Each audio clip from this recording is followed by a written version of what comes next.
ఈ మధ్యకాలంలో మతోన్మాదం పెరిగింది. బైబిల్కు విరుద్ధంగా మాట్లాడుతూ క్రైస్తవ్యాన్ని కించపరచాలి అని, క్రైస్తవ విశ్వాసాన్ని పాడు చేయడానికి ఈ మధ్యకాలంలో ఎక్కువగానండి ఒక మాట మాట్లాడుతున్నారు. యేసుక్రీస్తుల వారు చనిపోయాడట క్రైస్తవుల కోసం, ఆయన రక్తమే భూమి మీద ఉన్న మనుషులందరి పాపాలను తీస్తుంది అని క్రైస్తవులు ప్రకటిస్తున్నప్పుడు దాన్ని మతోన్మాదులు తట్టుకోలేకపోతున్నారు. నీ పాపాలు క్షమించబడాలి అంటే యేసుక్రీస్తుల వారి రక్తం అదొక్కటే నీకు దారి అని క్రైస్తవ్యం అంతా బలంగా సువార్త ప్రకటిస్తుంది. ఇది సహించుకోలేకపోతున్నారు, భరించుకోలేకపోతున్నారు. గట్టిగా ఘంటాపదంగా క్రైస్తవుడు ప్రకటిస్తున్నది ఏంటంటే, క్రీస్తును కనుక నువ్వు విశ్వసించకపోతే, నమ్మకపోతే నీ పాపాలు పోవు, చచ్చిపోయి నరకానికి వెళ్ళిపోతావు అని గట్టిగా ప్రతి క్రైస్తవుడు ప్రకటిస్తున్నాడు. దీనిని చూసి వారు క్రైస్తవ్యం మీద ఒక ప్రశ్న సంధించారు. ఏంటి ప్రశ్న అంటే, నిజమే మీరు యేసుక్రీస్తుల వారి రక్తం మా పాపాలను కడిగేస్తుంది అన్నప్పుడు పట్టుకురండి యేసు రక్తాన్ని అంటున్నారు. యేసు రక్తాన్ని తీసుకుని రండి, మేము త్రాగుతాం, అప్పుడు మా పాపాలు మీ యేసుక్రీస్తుల వారి రక్తం తీసివేస్తుందని మేము నమ్ముతాం అంటున్నారు. ఎక్కడుంది అసలు యేసుక్రీస్తుల వారి రక్తం ఎక్కడుందని అడుగుతున్నారు. యేసుక్రీస్తుల వారి రక్తం ప్రతి మనిషి పాపాన్ని తీస్తుంది అంటున్నారు మీరు. అంటే పుట్టి బ్రతుకున్న వాళ్ళ పాపాలని, పుట్టబోయేవాడు పాపాలు, అన్ని పాపాలు అంటే తరతరాలు తరతరాలు తరతరాలు ఎంతమంది పిల్లలైతే పుడతారో, ఎంతమంది మనుషులైతే పుడతారో అందరి పాపాలు యేసు రక్తం తీస్తుందని చెప్తున్నారు కదా. ఏది యేసు రక్తం పాపాలు తీయడానికి అని అడుగుతున్నారు. మీరు వినుంటారు, యేసు రక్తం పాపాలు తీస్తుంది అంటే ఆ యేసు రక్తాన్ని పట్టుకుని రండి అంటున్నారు. ఫిజికల్గా మేము చూడాలి, అప్పుడు ఆ రక్తం మా పాపాలు తీస్తుందని మేము నమ్ముతాం. మీరు లేదా ఒకదాన్ని ఒప్పుకోవాలి. దేన్ని ఒప్పుకోవాలి అంటే, యేసుక్రీస్తుల వారి రక్తం యేసుక్రీస్తుల వారు బ్రతుకున్న కాలంలో కార్చబడింది, వాళ్ళు పాపాలు తీసిందంటే ఒప్పుకుంటాం. ఇప్పుడు నేను యేసుక్రీస్తుల వారు పుట్టి చనిపోయి 2000 సంవత్సరాలు అయిపోయిన తర్వాత పుట్టాను, ఇప్పుడు అసలు యేసు రక్తం భూమి మీద లేదు. అలా లేనప్పుడు ఎప్పుడో 2000 సంవత్సరాల క్రితం చచ్చిపోయిన యేసుక్రీస్తుల వారి రక్తం ఇప్పుడున్న నా పాపాలు ఎలా క్షమిస్తుంది? మీరు ఒక మూఢనమ్మకాన్ని నమ్ముతున్నారు, దాన్ని నన్ను నమ్మమంటున్నారు, మేము నమ్మం అంటున్నారు. హేతువాదులు అడుగుతున్న ప్రశ్న ఇది. హేతువాదులు అయితే ఇలాగ వస్తారు. వాళ్ళు ఎలా వస్తారంటే, మీదొక మూఢనమ్మకం, మూఢ విశ్వాసం, ఎప్పుడో కార్చాడైన రక్తం ఇప్పుడు మా పాపాలు తీస్తుంది అంటున్నారు కనుక మీది ఒక మూఢనమ్మకం అని వాళ్ళు అంటారు హేతువాదులు. వీళ్ళేమంటున్నారంటే, మతోన్మాదులు, పట్టుకుని రండి యేసు రక్తం ఎక్కడైనా ఉంటే మా పాపాలు తీస్తుందంటే అని వీళ్ళు అంటున్నారు. ఇప్పుడు మనం బైబిల్ నుండి క్రైస్తవులుగా సమాధానం చెప్పాలి. యేసు రక్తం మనిషి యొక్క పాపాలు ఎలా తీస్తుంది? బాగా వినండి, బాగా ఆలోచించండి. యేసుక్రీస్తుల వారి రక్తం మనిషి యొక్క పాపాలు ఎలా తీస్తుంది? ఆయన రక్తం ఎలా మన పాపక్షమాపణకు ఉపయోగపడుతుంది, ఇది మనకు తెలియాలి. ముందుగా యేసుక్రీస్తుల వారి రక్తమే అందరి కోసం, అది కేవలం యూదుల కోసమో లేదా ఆయన బతుకున్న తరంలో బ్రతుకున్న వారి కోసమో కాదు, అది అందరి కోసం అని బైబిల్లో రాయబడిన మాట ఒకసారి చూద్దాం. యోహాను సువార్త తీయండి, 11వ అధ్యాయం 49వ వచనం చూద్దాం.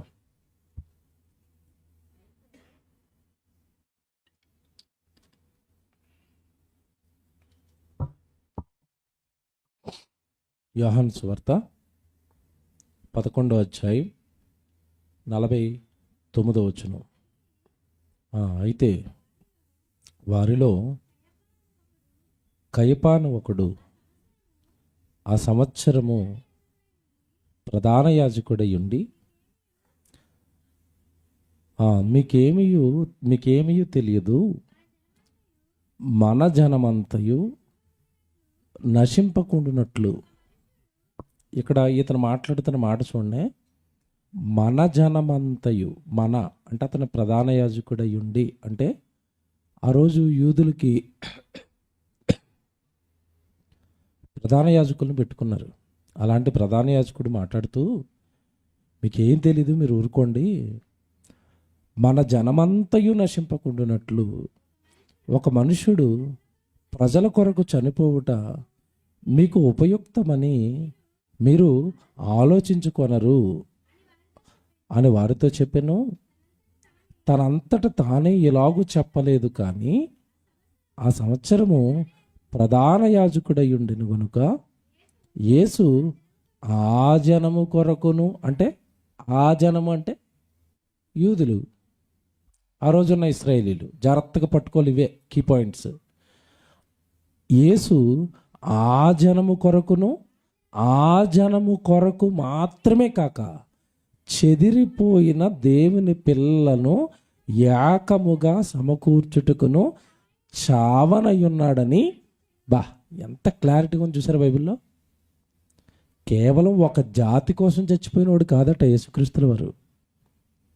చెదిరిపోయిన దేవుని పిల్లలను ఏకముగా చేస్తాడు.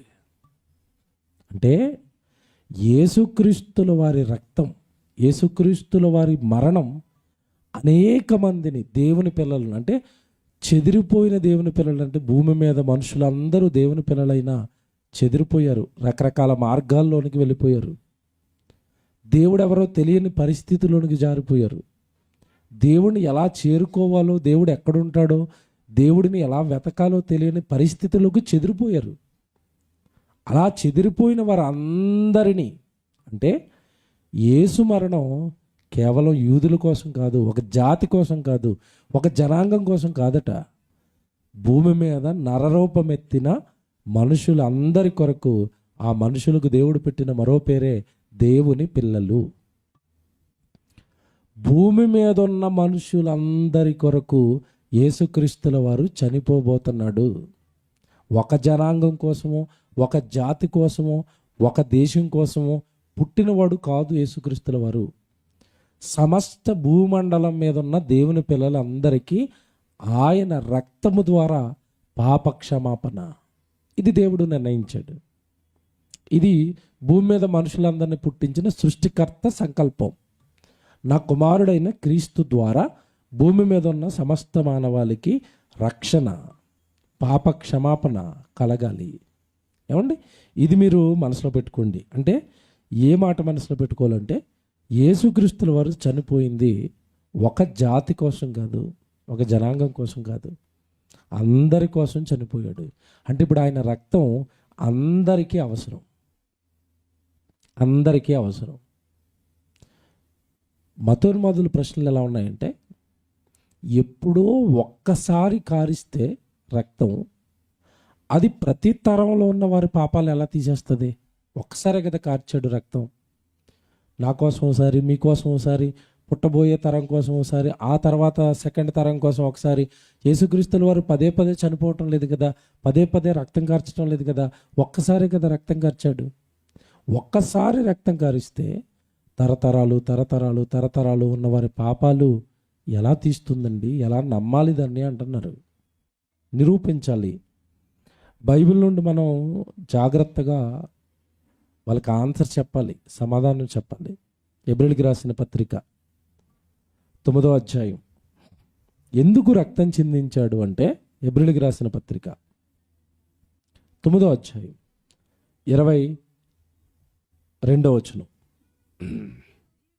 హెబ్రీయులకు రాసిన పత్రిక 9వ అధ్యాయం 22వ వచనం.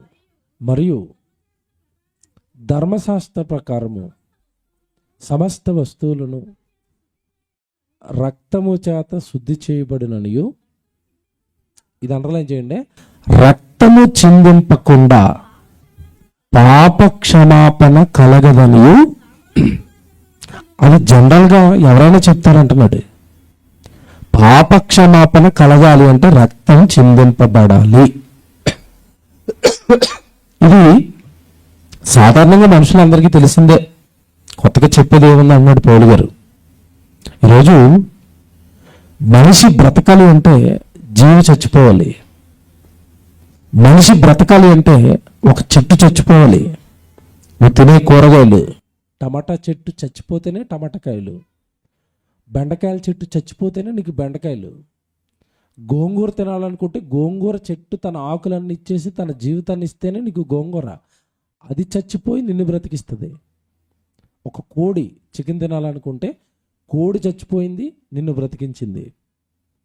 అంటే కొన్ని జీవులు, కొన్ని వృక్షాలు, కొన్ని ప్రాణులు భూమి మీద ఉన్న మనుషుల కోసం వాటి ప్రాణాలను త్యజిస్తుంటే, వాటి ప్రాణాలను ఇచ్చేస్తుంటే, మనిషి భూమి మీద భౌతికంగా ప్రాణాలతో ఉంటున్నాడు, భౌతిక ప్రాణాలు.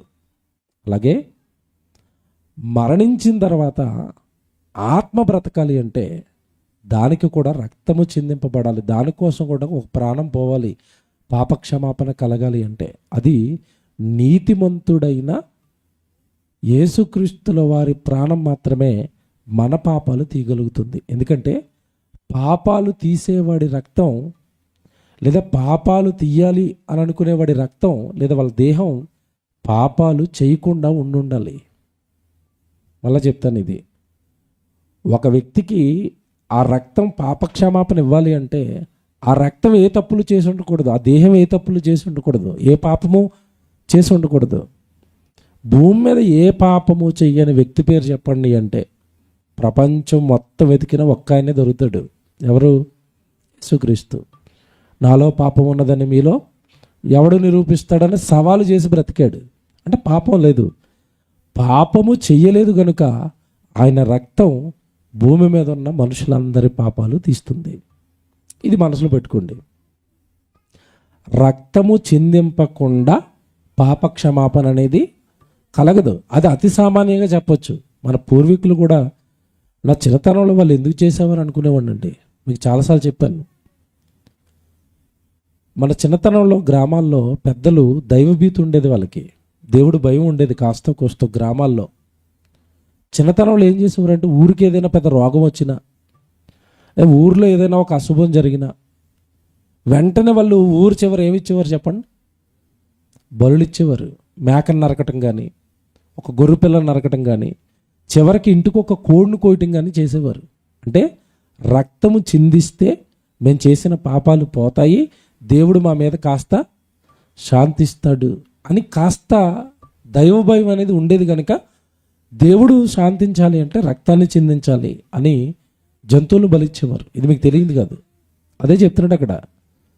రక్తము చిందింపకుండా పాప క్షమాపణ కలగదని మనం సామాన్యంగా చెప్పొచ్చు. కానీ మనుషులు అందరి పాపాలు పోవాలి అంటే ఆ చచ్చిపోయే వ్యక్తి నీతిమంతుడై ఉండాలి. రోమీయులకు రాసిన పత్రిక 5వ అధ్యాయం 9వ వచనం చూడండి. రోమీయులకు రాసిన పత్రిక 5వ అధ్యాయం 9వ వచనం. కాబట్టి ఆయన రక్తం, చూసారా, స్పెసిఫిక్గా మెన్షన్ చేస్తున్నాడు. కాబట్టి ఆయన రక్తము వలన ఇప్పుడు నీతిమంతులుగా తీర్చబడి, ఎంత బాగుంది చూడండి. ఎవరైనా? యేసుక్రీస్తు. ఆయన రక్తము వలన ఇప్పుడు నీతిమంతులుగా తీర్చబడ్డాం. ఇప్పుడు అన్నాడు చూసారా, ఆయన రక్తం వలన ఇప్పుడు నీతిమంతులుగా తీర్చబడ్డాం. ఏమంటే పౌలు గారు ఈ రోమపత్రిక రాస్తున్న కాలానికి యేసుప్రభు చచ్చిపోయి చాలా రోజులు అయిపోయింది. బాగా వినాలి. ఎప్పుడో అప్పటికే కొన్ని సంవత్సరాలు అయిపోతే యేసుక్రీస్తుల వారు చచ్చిపోయి, ఇది రోమపత్రిక అనగానే మీకు అండి పౌలు గారు క్రీస్తు శకం 58లో రాశాడు. ఓకేనా, క్రీస్తు శకం 58లో రాశాడు. యేసుక్రీస్తుల వారు 30 ఏళ్ళు బ్రతికాడు అంటే ఏమంటే ఈ పత్రిక రాస్తున్న కాలానికి యేసుప్రభు చచ్చిపోయిన కాలానికి మధ్యలో కాలం ఎంత ఉంటుందో చెప్పండి. సుమారుగా 30 ఏళ్ళు అంతేనా, అటు ఇటుగా 28-30 ఏళ్ల సమయం ఉంది. 28 సంవత్సరాల తర్వాత లేదా 30 సంవత్సరాల తర్వాత పత్రిక రాస్తూ అంటున్నాడు ఆయన 9వ వచనం, కాబట్టి ఆయన రక్తము వలన ఇప్పుడు ప్రజెంట్ ఇప్పుడు నీతిమంతులుగా మనం తీర్చబడ్డాము.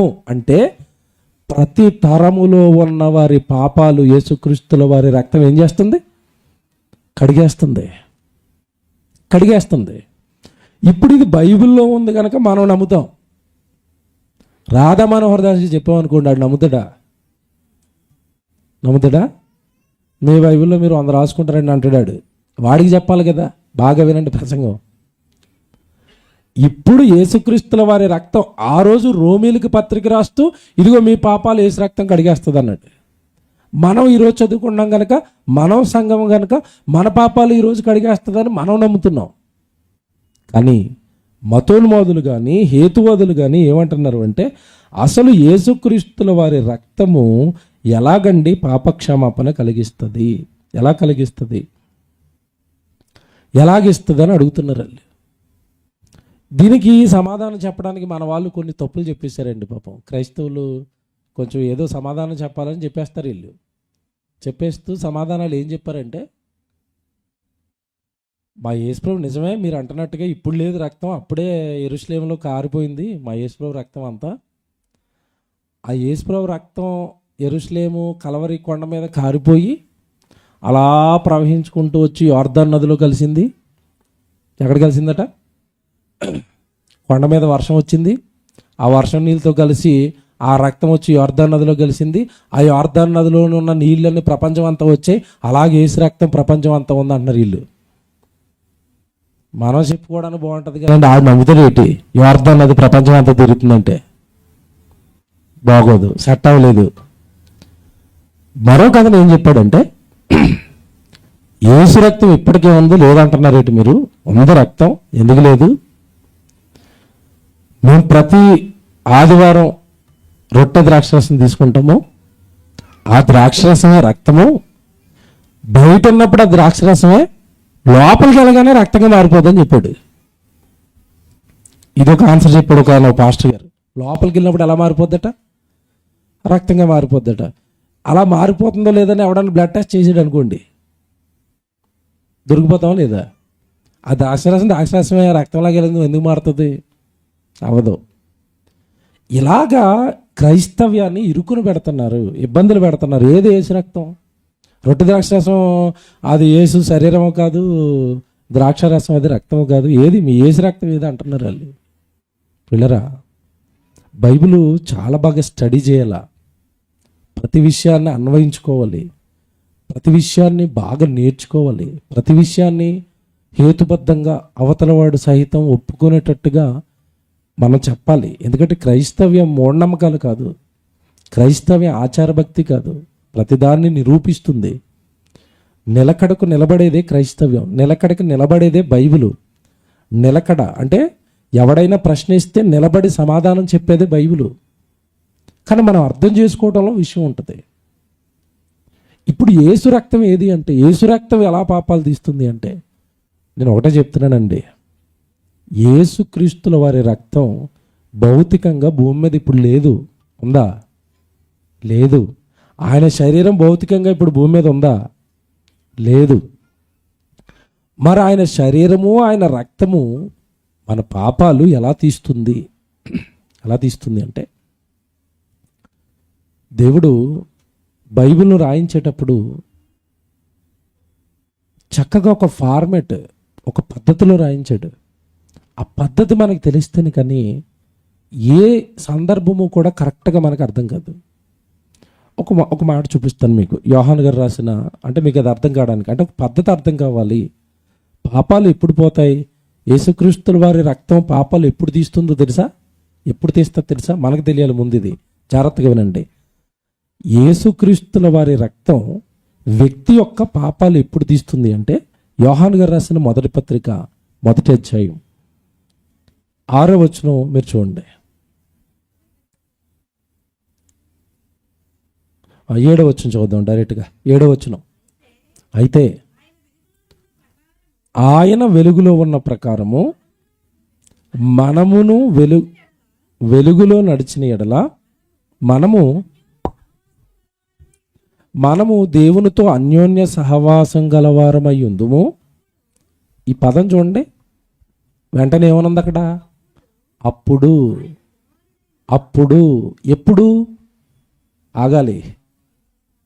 ఎప్పుడు? దేవుడితో నువ్వు అన్యోన్య సహవాసం గలవాడవైతే. ద్రాక్షరసం పట్టుకెళ్ళి ఇది యేసు రక్తం తాగే నీ పాపాలు పోద్దంటాడు. పాపాలు పోతాయా? ఇదేమైనా మ్యాజిక్ ఏంటి? లేదా ఇది పారాసెటమాల్ ట్యాబ్లెట్ ఏంటి వేసుకోకుండా జ్వరం తగ్గిపోద్ది అనడానికి? జాగ్రత్తగా వినాలి. యేసు రక్తం ఎవరి పాపాలు కడుగుతుందంటే, యేసు రక్తం ఎవరి పాపాలు తీస్తుందంటే, ఇక్కడ చాలా జాగ్రత్త చెప్తున్నాడు. మనము దేవునితో అన్యోన్య సహవాసము గలవారమై ఉంటే అప్పుడు, చూసారా ఆ పదం, అప్పుడు ఆయన కుమారుడైన యేసుక్రీస్తుల వారి రక్తము ప్రతి పాపము నుండి మనలను పవిత్రులుగా చేయును. ఇది పట్టుకోవాలా. అంటే పాపాలు పోవాలి అంటే ముందు ఆయనతో మనకేముండాలట? అన్యోన్య సహవాసము. దేవుడితో నువ్వు అన్యోన్య సహవాసంలోకి వెళ్ళిపోయిన తర్వాత దేవుడు నీ పాపాలు క్షమిస్తాడు. అది ఎలాగో కూడా చెప్తాను. యేసు నమ్ముకోండి పాపాలు పోతాయి, యేసు నమ్ముకోండి పాపాలు పోతాయి అంటే ఆడు వచ్చి ఒకసారి బాప్తీసం తీసుకుని బయటికి వెళ్ళిపోయి లోకంలో బతుకుతాడు, పాపాలు పోనీయా? సహవాసములో ఉన్నవాడి పాపాలు మాత్రమే నెమ్మదిగా case number 1, case number 2, case number 3, case number 4 ఒక్కొక్క పాపం నీ మీద నుంచి ఎత్తేస్తాడు. తెలుసా? ఎక్కి ఏమొచ్చిందో తెలుసా? మత్తయి సువార్త 26వ అధ్యాయానికి రండి. మత్తయి సువార్త 26వ అధ్యాయం 26వ వచనం చదువుదాం. ఇది కీ రెఫరెన్స్, బాగా చదవాలి, నెమ్మదిగా చదవాలి, మీరు ఆలోచించాలి. ఇది ఏమండి? యేసుక్రీస్తుల వారు బ్రతుకున్నప్పుడు శిష్యులను కూర్చోబెట్టుకున్నాడు, భోజనం చేస్తాడా? వారు భోజనం చేయించుండగా యేసు ఒక రొట్టెను పట్టుకుని దానిని ఆశీర్వదించి విరిచి ఇదిగో తన శిష్యులకి ఇచ్చి, ఇదిగో మీరు దీన్ని తీసుకొని తినండి. ఏమంటే ఇప్పటికి ఇది చేస్తున్న టైంకి యేసుప్రభు ఇంకా చచ్చిపోలేదు. బాగా ఆలోచించాలి. ఇప్పుడు మనం రొట్టె ద్రాక్షాసం తీసుకుంటున్నాం యేసుప్రభు చచ్చిపోయిన తర్వాత. ఓకే, ఇది యేసుప్రభు చచ్చిపోక మునుపు బతుకున్నప్పుడే శిష్యులతో చేయిస్తున్నాడు. ఇది జాగ్రత్త చదవనా. ఇది నా శరీరం అని చెప్పాను. అప్పటికి సిలువలో ఆ శరీరం దెబ్బలు తినలేదు, వేలాడబడలేదు. బాగా వినాలి. ఇది నా శరీరం అని చెప్పాడు. ఏమిచ్చాడు శరీరం అని చెప్పి? రొట్టె ఇచ్చాడు. నెక్స్ట్, మరియు ఆయన గిన్నె పట్టుకుని కృతజ్ఞతాస్తుతులు చెల్లించి వారికిచ్చి, దీనిలోనిది మీరు అందరూ త్రాగుడి, ఇది నా రక్తం. ఏమంటే అప్పటికి రక్తం చిందించాడా? చిందించలేదు. చిందించక మునుపే ద్రాక్షరసం వాళ్ళకిచ్చి ఇది ఏమని చెప్తున్నాడు? నా రక్తం. నెక్స్ట్, అనగా పాప క్షమాపణ నిమిత్తము అనేకుల కొరకు చిందింపబడుచున్న, ఇది అండర్లైన్ చేయాల, నిబంధన రక్తము. అక్కడ నిబంధన అని పుట్నోట్లో ఒకటి ఉందా? ఆ కింద చదవండి ఏమని ఉంది అక్కడ? క్రొత్త నిబంధన.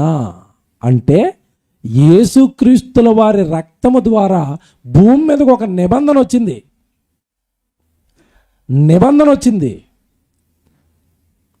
ఆ నిబంధన భూమి మీద ఉన్న వారి పాపాలన్నీ తీస్తుంది. మీకు అర్థం కావాలి, బాగా వినాలి. ఇదే అర్థం చేసుకుంటే ఈ పాఠం మీకు అర్థమైపోయినట్టే, విషయం మీకు అర్థమైపోయినట్టే.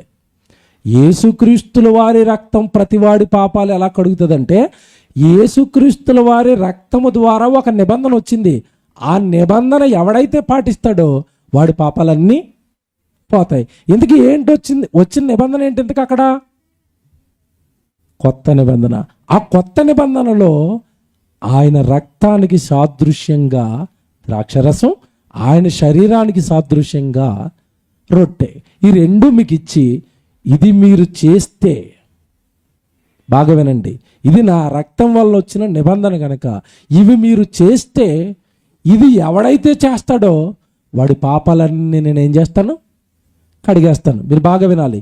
ప్రతివాడి పాపాలు ఎలా కడుగుతుంది యేసు రక్తం అంటే, యేసు రక్తం ద్వారా ఒక నిబంధన వచ్చింది.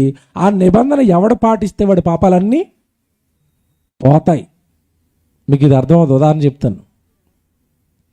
ఉదాహరణ చెప్తాను. అంటే ఈ రొట్టె ద్రాక్షరసం ఆ నిబంధనకి గుర్తులవి. ఓకేనా? యేసుక్రీస్తుల వారు పెట్టిన నిబంధనకి గుర్తులే రొట్టె ద్రాక్షరసం. ఈ ఎవడైతే పాటిస్తాడో మన పాపాలు తీసేది ఈ రొట్టె ఈ ద్రాక్షరసం కాదు. ఇది ఎవడైతే పాటిస్తాడో వాడి పాపాలు యేసుక్రీస్తుల వారు తీసేస్తాడు. మీకు అర్థమవుతుందా? నేను చెప్పింది చెప్పినట్టుగా నిబంధన మీరు పాటిస్తున్నారు కనుక మీ పాపాలు తీస్తాను. అలా యేసుక్రీస్తుల వారి రక్తం వల్ల వచ్చిన నిబంధనకు ఎవడైతే లోబడతాడో వాడు అన్ని పాపాలు యేసుక్రీస్తుల వారి రక్తం అనేది తీసేస్తుంది. మీకు అర్థం కావడానికి ఉదాహరణ చెప్తాను. పెళ్లి ప్రమాణాలు చేస్తారు. పెళ్లి కూతురు పెళ్లి కొడుకు, కరెక్ట్గా వీళ్ళు పెళ్ళి అయింది కదా, భలే గుర్తొచ్చింది. ఇప్పుడు సాయి ప్రమాణం చేశాడు. ఏం ప్రమాణం చేశాడు? శ్రావణికి ఏమని ప్రమాణం చేశాడు? జీవితకాలం అందా వ్యాధి ఎందును, బాధ ఎందును, రోగమందును నేను ఈవిడతోనే కాపురం చేస్తాను, ఈవిడే నా భార్య అన్నాడా? అంటే ఈయన వాగ్దానం చేశాడు, ఆమెను నేను ఒప్పుకుంటున్నానని వాగ్దానం చేశాడు. అలాగే శ్రావణితో కూడా ప్రమాణాలు చేయించారు. ఓకే, వీళ్ళిద్దరి ప్రమాణాలకు గుర్తుగా రాజేంద్ర అని ఏం చేశాడు చెప్పండి? మంగళసూత్రం కట్టించాడా? అమ్మాయి మెడలోనేమో మంగళసూత్రం, అబ్బాయి చేతికేమో ఉంగరం. ఇంతకీ ఈ ఉంగరము అక్కడ వచ్చిన మంగళసూత్రం ఈ రెండు దేనికి? వాళ్ళు చేసిన ప్రమాణాలకి గుర్తులు. ఈ పిల్లని బాగా చూసుకుంటావా?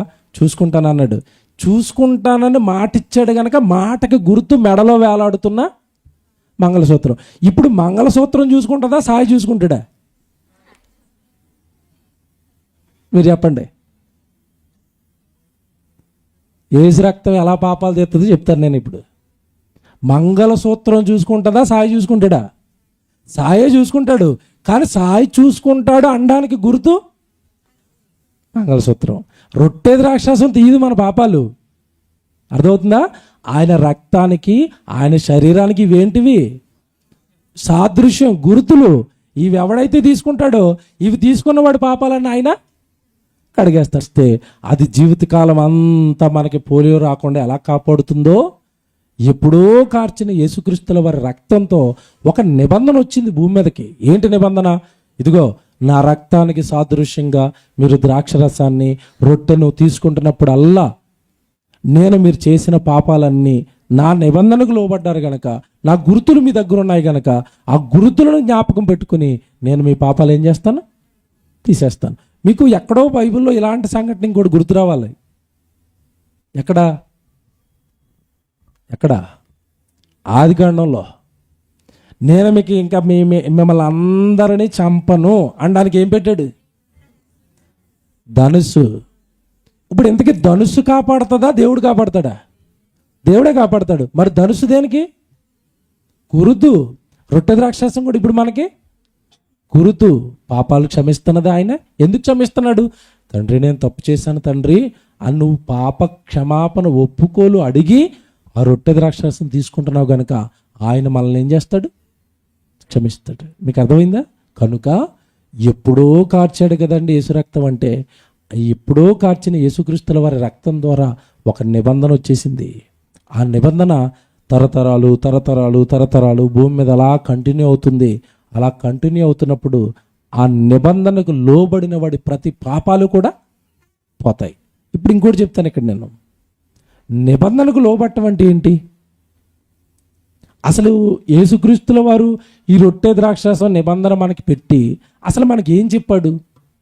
కొరింథీయులకు రాసిన మొదటి పత్రిక మీరు ప్రతి ఆదివారం చదువుకునేది ఇప్పుడు చదివితే మీకు ఎంత బాగా అర్థమవుతుందో చూడండి. కొరింథీయులకు రాసిన మొదటి పత్రిక 11వ అధ్యాయం 23వ వచనం. నేను మీకు అప్పగించిన దానిని ప్రభు వలన పొందితిని, ప్రభు అయిన యేసు తాను అప్పగింపబడిన రాత్రి ఒక రొట్టెను ఎత్తుకుని కృతజ్ఞతాస్తుతులు చెల్లించి దానిని విరిచి, ఇది మీ కొరకైన నా శరీరము. చూసారండి, ఇది ఎందుకు చేయాలట? జ్ఞాపకం. ఏ జ్ఞాపకం? సిలువలో నువ్వు నా కోసం చచ్చిపోయావు తండ్రి, సిలువలో నా కోసం నీ దేహం అంతా చితికిపోయింది తండ్రి, దానికి సాదృశ్యమైన రొట్టె ఇప్పుడు నా కళ్ళ ముందుకు వచ్చింది. అంటే ఈ రొట్టె రాగానే నీకేం జ్ఞాపకం రావాలి?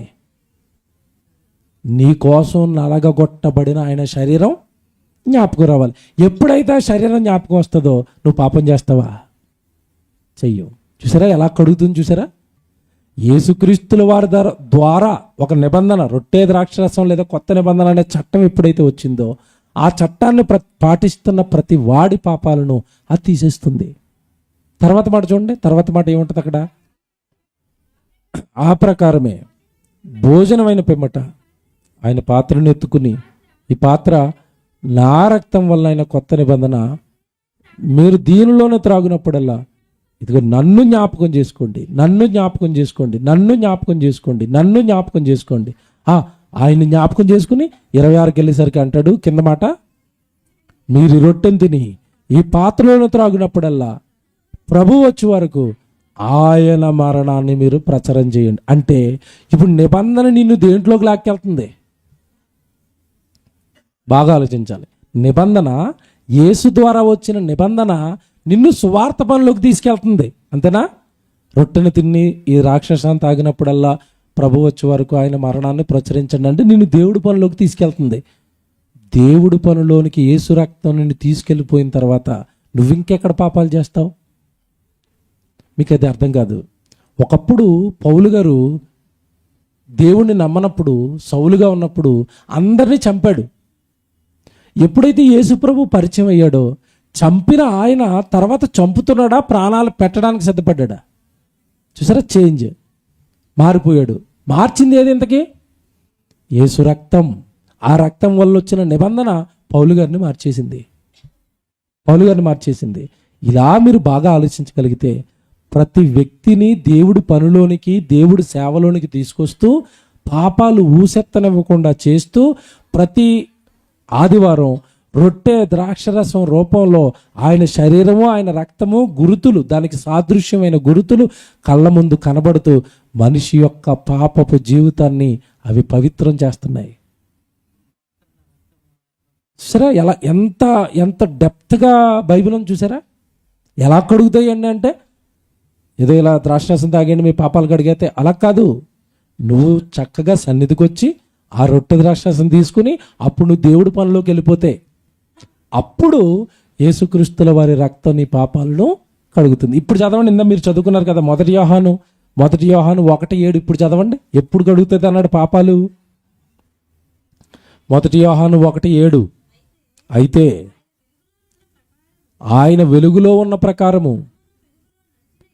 చూసారా? మనమును వెలుగులో నడిచిన వాళ్ళంటే వెలుగులో ఉన్నటువంటి ఎందులో నడవాలి? ఇప్పుడు సువార్త పని, రొట్టె ద్రాక్షరసం తీసుకున్నాం కదా, దేవుడి పనికి వచ్చేసాం, ఆయనతో అన్యోన్య సహవాసంలోకి వెళ్ళిపోయాం, ఆయనతో పాటు మనం పనిలోకి వెళ్ళిపోయాం, ఆయన సన్నిధిలోకి వెళ్ళిపోయాం, ఆయన సన్నిధిలో కూర్చుంటున్నాం. ఇంకెక్కడ మనకు పాపాలు చేస్తాం? ఇంకెక్కడ మనం నేరాలు చేస్తాం? కనుక యేసుక్రీస్తుల వారి రక్తం ద్వారా నీకు నిబంధన వచ్చింది. ఆదివారం గుడికి రావాలి, రొట్టె ద్రాక్షరసం తీసుకోవాలి, సువార్త పని ఉంటే సువార్త పనికి వెళ్ళాలి. అంటే పాపాల వైపు నిన్ను వెళ్ళకుండా దేవుని వైపు, దేవుని సన్నిధి వైపు నిన్ను మళ్లించింది యేసుక్రీస్తుల వారి రక్తం. ఆయన ప్రాణ త్యాగం ఈరోజు మనల్ని పాపం చేయనివ్వకుండా అడ్డుకుంటుంది. ఆయన ప్రాణత్యాగంతో నిబంధన వచ్చింది. ఆ నిబంధనకు మనం సరెండర్ అయిపోయాం, ఒడంబడికి చేసుకున్నాం. ఓకే తండ్రి, మేమేం పాపాలు చేయము, ఇక మీకోసం బ్రతుకుతామని. అలాగా ఆయన చిందించిన రక్తం ఈరోజు భూమి మీద ఉన్నవాడి ప్రతి పాపాలు కడుగుతుంది. ఈ నిబంధనలో వచ్చిన ఇంకొకటి ఏంటో తెలుసండి, యేసుక్రీస్తుల వారి నిబంధన ద్వారా మనకు వచ్చింది ఏంటంటే, నేను మీ నిమిత్తం ప్రాణం పెట్టాను, మీరు మీ సహోదరుల నిమిత్తం ఏం చేయాలి? ప్రాణం పెట్టాలి అని యేసుక్రీస్తుల వారు బోధించేసిన తర్వాత ఈడింక పాపం ఎక్కడ చేస్తాడు చెప్పండి? మీకు అర్థమవుతుందా? కంటికి కన్ను పంటికి పన్ను అన్నాడు అనుకోండి, ఆడు కనుదీతి ఈడు కన్ను తీసేస్తాడు, పాపం చేస్తాడు. ఇప్పుడు కొత్త నిబంధనకు వచ్చేసరికి ఏమంటున్నాడంటే, నేను ఎలాగైతే అందరి కోసం చనిపోయాను, నువ్వు కూడా అందరి కోసం ఏం చేయాలి? ప్రాణం పెట్టాలి అన్నప్పుడు, ప్రాణం పెట్టడానికి సిద్ధపడిపోయిన వాడు ఇంక పాపాలు ఏం చేస్తాడు చెప్పండి? ఇంక నేరాలు ఏం చేస్తాడు? అపోస్తుల కార్యాలు తీయండి, మీకు అర్థమవుతుంది ఇది. అపోస్తుల కార్యాలు 22వ అధ్యాయం. అపోస్తుల కార్యాలు 22వ అధ్యాయం 20వ వచనం చదువుదాం. అపోస్తుల కార్యాలు 22వ అధ్యాయం 20వ వచనం. మరియు ఏమంటే స్టెఫను రక్తము చిందింపబడినప్పుడు నేను కూడా దగ్గర నిలిచి అందుకు సమ్మతించి తిని అతని చంపిన వారి వస్త్రములను కావలి ఉంటినని చెప్పి తిని, అందుకైన వెళ్ళుము, నేను దూరముగా అన్యజనుల యొద్దకు నిన్ను పంపుదునని నాతో చెప్పాను. ఈ మాట ఎందుకు చదివించారంటే, ఒకప్పుడు యేసుక్రీస్తుల వారు రక్తం చిందిస్తే ఆయన మార్గంలోకి వచ్చిన స్టెఫను కూడా ఏం చేశాడట? రక్తం చిందించాడట. రక్తం చిందించాడట అంటే ఒకప్పుడు యేసుక్రీస్తుల వారి రక్తం, జాగ్రత్తగా వినాలి, ఒకప్పుడు యేసుక్రీస్తుల వారి రక్తం అందరి పాపాలు కడిగేస్తే, ఈ రొట్టె ద్రాక్షరసం తీసుకుంటున్న వాళ్ళందరూ పని చేస్తూ వాళ్ళ రక్తాన్ని పెడుతూ వాళ్ళ తరంలో ఉన్న వారి పాపాలు ఏం చేస్తున్నారు? మీకు అర్థమవుతుందా? కొంచెం నాకు గొంతు బాగా రావట్లేదు, బాగా వినండి, అర్థం చేసుకోండి, మాట్లాడలేకపోతున్నాను ఎక్కువ. యేసుక్రీస్తుల వారు రక్తం పాపాలు కడుగుతుంది. ఎలాగంటే, యేసుక్రీస్తుల వారిని నమ్మినవాడు రొట్టె ద్రాక్షరసం తీసుకుంటాడు. రొట్టె ద్రాక్షరసం తీసుకున్నవాడు దేనిలోకి వెళ్తాడు? మళ్ళా సువార్త పనిలోకి వెళ్తాడు. సువార్త పనిలోకి వెళ్ళిపోయి వీడు పాపులందరినీ ఏం చేస్తాడు? మారుస్తాడు. వీడు పనిలోనికి తీసుకెళ్ళింది ఏది చెప్పండి? ఇప్పుడు నన్ను పనిలోకి తీసుకెళ్ళింది ఏది? యేసు రక్తం. మిమ్మల్ని పనిలోకి తీసుకెళ్ళింది ఏది? యేసు రక్తం. యేసు రక్తం మన పనిలో పెట్టి మన చుట్టూ ఉన్న వారి పాపాలన్నీ పోవడానికి సువార్త ప్రకటించి వాళ్ళని సంఘంలోకి తీసుకొచ్చేస్తున్నామంటే, యేసు రక్తం తరతరాలుగా మనుషుల్ని ప్రేరేపించి అందరి పాపాలు తీస్తుందా? ఈరోజు నేను సువార్తకి వెళ్తానంటే కారణం ఏంటి? యేసు రక్తం. మీరు సువార్త పెడుతున్నారంటే కారణం యేసు రక్తం. ఎప్పుడో కార్చిన యేసు రక్తం ఇప్పటికీ పని చేయిస్తుందా లేదా? చేయిస్తుంది. ఆ పని ద్వారా అందరి పాపాలు పోతున్నాయా? పోతున్నాయి. మనం సప్పెట్టామనుకోండి, సభకి ఎవరో ఇద్దరు వస్తారు, వాళ్ళిద్దరు మారిపోయారు అంటే ఇప్పుడు సప్పెట్టామంటే ఏసి చెప్పబట్టే కదా మనం. ఇక నేను మీకు కోసం ప్రాణం పెట్టాను, మీరు ప్రాణం పెట్టండి అన్నారు కనుక మనం సభ పెట్టాం, ఆ సభలో ఇద్దరు పాపులు మారిపోయారు. ఆనాటి నుండి ఈనాటి వరకు యేసు రక్తమే అందరి చేత దేవుడు పని చేయిస్తూ అందరి పాపాలను ఏం చేస్తుంది? తెస్తుంది. ఇప్పుడు చెప్పండి, ఎప్పుడో కార్చిన యేసు రక్తం ఇప్పుడున్న వారి పాపాలు తీస్తుంది అంటే తీస్తుంది. ఎందుకంటే ఆ రక్తము ద్వారా నిబంధన వచ్చింది.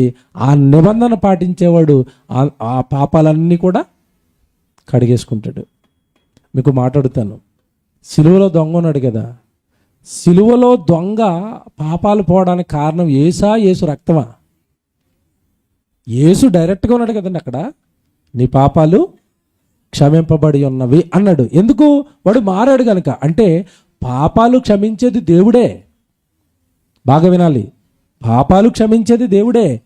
కానీ రక్తము ద్వారా వచ్చిన నిబంధనకు ఎవడైతే లోబడతాడో వాడి పాపాలు దేవుడు క్షమిస్తాడు. కనుక యేసు రక్తం ప్రతి తరములో ఉన్నవారి పాపాలు కడిగేస్తుంది.